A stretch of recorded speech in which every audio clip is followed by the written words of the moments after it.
Olha, eu estou aproveitando aqui o intervalo para autografar o livro Sem Medo da Tempestade, que eu vou mandar para a sorteada de hoje, que é a Rosa Mara Dias. Mandou um e-mail, participou, vou mandar para sua casa esse livro com muito carinho. Sem medo da tempestade, para você não ter medo das suas dificuldades, dos seus problemas, né? Às vezes a vida está falando com a gente, né, Marlene? Com certeza. O tempo inteiro. Marlene, me conta um pouco mais do seu livro. Antes do livro tem que dar a palavra-chave, né, Maurício? Palavra-chave de hoje, generosidade. Se você está assistindo esse programa agora pelo YouTube, não tem problema nenhum, viu, gente? Manda um e-mail para crescervocê@tvmundomaior.com.br. Só que você manda o e-mail e escreve assim para mim. Eu assisti seu programa, estou na cidade e tal, conta um pouquinho de você e coloca a palavra-chave, generosidade, que é a palavra de hoje. Está aparecendo aí embaixo a palavra-chave e a gente já sabe que você assistiu esse programa. E aí você já concorre aos próximos programas, nas próximas gravações, ao livro Sem Medo da Tempestade, que a gente manda aí para você.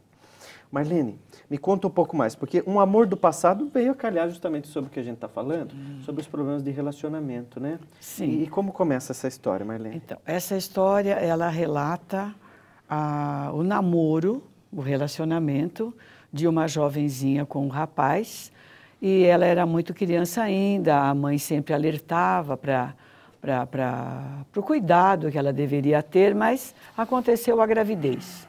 E ela entrou em desespero, a primeira coisa que fez foi falar com o namorado, e para sua surpresa ele ficou muito revoltado.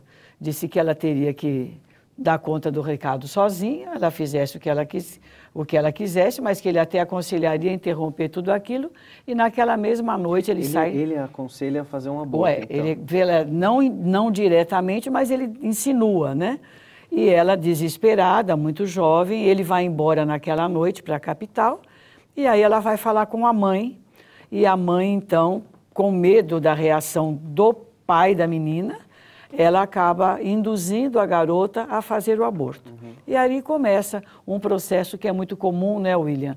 Na questão do aborto, nós sabemos que se o espírito abortado ele tem uma índole já um tanto tranquila, ele nem sempre se transforma num obsessor daqueles que interromperam a sua possibilidade de reencarnação. Mas nesse caso, não. O espírito abortado, ele agasalha um ódio muito grande e ele se volta a todas as pessoas que de alguma maneira contribuíram para que ele não reencarnasse. Esse espírito que vem como esse filho que não consegue ser gerado, né? Que é interrompida essa geração. Então, essa criança que já está dentro da barriga, que já está sendo gerada, ela já tem um espírito ali, já tem uma consciência, não é isso? Que tem muita gente que fala assim, mas só nasce depois de 9 meses, aí sim tem um espírito ali. Nós entendemos que não. Então, a gente, quando interrompe uma gravidez, o espírito, ele tem uma consciência de que aquela liberdade dele que ele teria na vida foi interrompida. Sim. Aquele combinado foi interrompido. Sim. Então, se o espírito não é tão bom assim, ele se revolta contra os pais. Contra os pais, contra o profissional, o curioso que fez aquilo. Como né? que são esses profissionais, então, que trabalham com aborto, Marlene?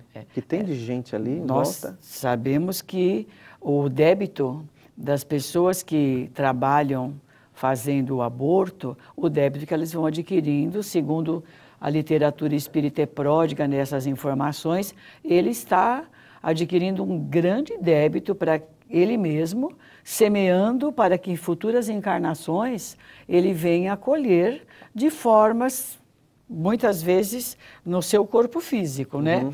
Alguns espíritos nos dizem que muitas mulheres que hoje não conseguem engravidar, elas estão resgatando um passado em que ou elas mesmas engravidaram e quiseram buscar o aborto, ou elas eram essas curiosas, né? Sim. Entre aspas, que acabam provocando essa atitude.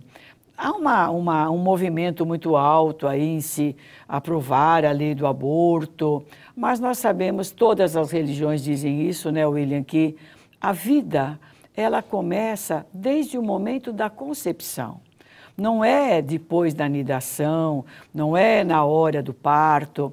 Aquele espírito que já está designado para encontrar naquele corpo físico uma oportunidade reencarnatória, ele já está ligado.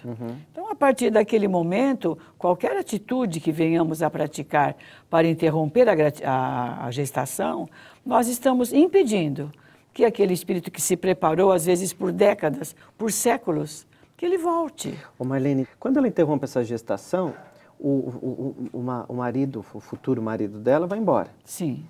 Ele, por ter ido embora e por ter colocado no ar a ideia de se interromper uma gestação, também tem culpa nisso. Sem dúvida. Mesmo ele não tendo ido lá com ela fazer aquilo. Sem dúvida, sem dúvida. No momento em que foi comunicado ao pai da criança aquele fato e qualquer atitude que ele venha a tomar, ele é responsável por ela, não é? Ela era praticamente uma adolescente, ele um rapaz de 18 anos, mas não importa, ele sabia muito bem do que é ter um filho e foi embora, deixou a menina ali.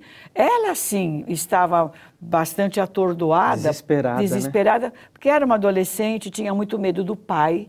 O pai era uma pessoa um pouco violenta, um pouco intempestiva. A própria mãe dela também tomou essa atitude com medo do marido. Mas o marido, apesar de ter um gênio mais violento, ele não ficou sabendo de nada. Tá. Então, o que seria o avô foi o único que não foi envolvido naquele processo, porque os outros... E que era a pessoa mais ruim, né? Digamos assim, entre aspas. Eles fizeram um conceito dele, mas não deram oportunidade para ele mostrar se ele aceitaria ou não. Sim. Ele nem ficou sabendo. Mas, de qualquer maneira, a parteira que recebe para isso, não é? Então, tem todo um complexo ali de atitudes, cada um com o seu comprometimento. E uma coisa que você falou assim que ele não tinha um espírito tão evoluído e tal. Se essa criança fosse gerada, chegasse na família, também não ia dar problema? Problemas não como esses, porque toda vez que nós recebemos alguém na nossa família, é um espírito que vem em busca de evolução. O complexo familiar, ele se compromete a dar orientação. Quer dizer, aquela criança, ela pode demonstrar alguma índole mais perversa, mas para isso ela vai receber a orientação. Então, a possibilidade daquele caráter ser moldado de uma maneira mais tranquila, ela é imensa. Sim. Né? Porque todos nós, quando reencarnamos, trazemos a nossa bagagem espiritual. E os nossos pais, que nos aceitaram, se comprometeram a nos auxiliar, a burilar. E nos orientam, né? Claro.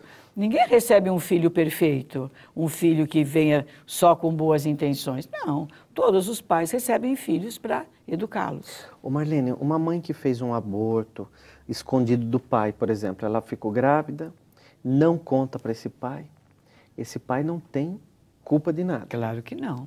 Não está envolvido, Claro não tem consciência daquilo. Tá? Se ele não tomou conhecimento da situação, ele não teve nem oportunidade de se posicionar. E quando tem o efeito contrário, às vezes assim, o pai quer tanto fazer um aborto, que eu conheço histórias assim, que obriga a mulher a fazer, a mulher não quer e ele faz ela fazer o aborto. Ela então se livra de toda a culpa ou não? Não totalmente, né? Claro que o maior responsável é ele.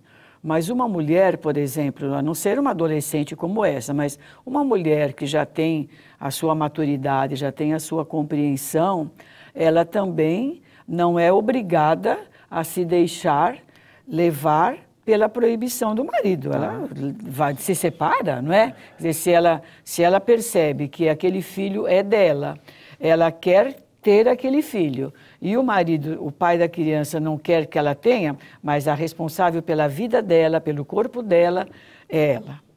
Por maior que seja a pressão do marido, quando ela tem uma decisão, ela não vai se deixar levar por ele, a não ser, como eu disse, no caso de uma adolescente. Uma mulher já maior de idade, que já tem a sua postura, sim, a sua maturidade, ela não obrigatoriamente vai aceitar, né? Aí, se ela aceitar, ela também tem um comprometimento. Porque às vezes as pessoas dizem, porque eu dependia dele financeiramente, eu dependia dele... É um pouco uma postura de quem está meio comodismo, cômoda, né? De omissão. De omissão. Porque hoje em dia, principalmente... Tem muita mulher que está sofrendo com o marido e fala assim, mas eu não tenho para onde fugir, eu não posso largar dele porque eu não tenho trabalho. Não. Quer dizer, vai trabalhar, vai fazer um monte de coisa, não tem que sofrer isso. Sabe o maior absurdo que eu tenho ouvido, Marlene, às vezes? As pessoas falam assim, olha, eu estou sofrendo muito com meu marido, mas ele é meu karma, eu tenho que ter esse resgate, eu tenho que ir até o fim com esse sofrimento.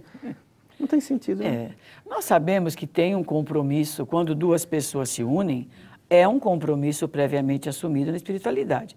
Porém, se a vida se tornar insuportável, insustentável, que você... A ponto de ser agredido fisicamente. Agressão física, agressões morais, você não está conseguindo viver. O próprio Evangelho já te diz, né? Não separeis o que Deus juntou. Agora, se você já não está junto emocionalmente, você já está separado. É verdade. Né? Que papo muito gostoso aqui com a Marlene Sais, autora do livro Um Amor do Passado. Esse é o seu livro mais recente, né, É Marlene? o mais recente. É o mais recente, você tem mais 3 além desse? São mais 3, então, esse é o quarto. Você está vendo a capa do livro aí, muito bonita. Marlene Sais, um romance pelo espírito Natasha. Bom, eu estou indo para o intervalo comercial, não saia daí, aproveita para mandar o seu e-mail. Manda um e-mail para mim no crescervocê@tvmundomaior.com.br. A palavra-chave de hoje eu vou contar só para você. É generosidade ou gentileza? Falei certo? Falei certo? Então eu vou para o intervalo, não sai daí que eu volto já.